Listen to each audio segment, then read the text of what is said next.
I'm sure you've seen this powerful scene from Kantara Movie where the deity enters the hero's body and the divine explodes through him. But have you ever wondered who these beings really are? Because in the film, true great forces are Panjurli and Guliga, who are the protectors of the land and people. But what if I tell you that their story doesn't just start in the forest or a village, but it begins in Kailasha and Vaikuntham, connecting to Shiva, Vishnu and Parvati Ma. Let me explain. So long ago in the gardens of Mount Kailash, one day Parvati Ma came across a small wild boar whose mother just passed away. So Parvati Ma took that little boar and adopted him with so much love and compassion. But once that boar started growing bigger, it started destroying crops, fields and caused a lot of trouble. So Shiva got angry and was about to kill that boar. But Parvati Ma pleased Shiva not to kill that boar. So Shiva calmed down and sent that boar to earth, not as an animal but as Panjurli Daiva, who is the protector of people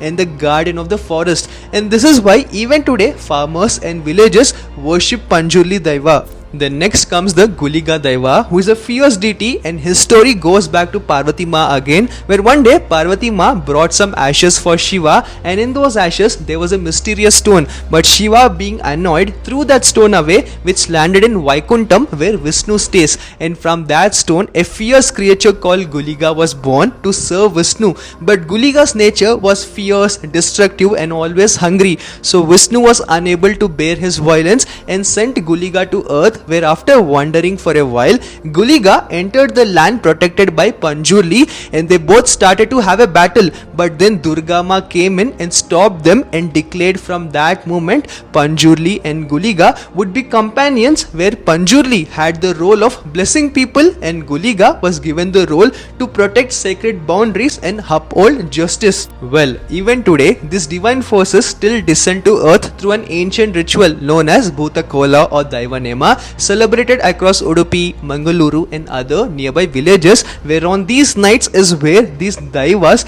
descend into a person's body, like showed in the Kantara movie, where the person's eyes blazes red, his voice deepens and suddenly Panjurli or Guliga speaks through him, where the divine delivers justice, blessing the humble people and warns the arrogant ones. Together they remind us that the divine never left the earth, but it still breathes, speaks and acts through those who are pure enough to carry its energy. Om Namah Shivaya.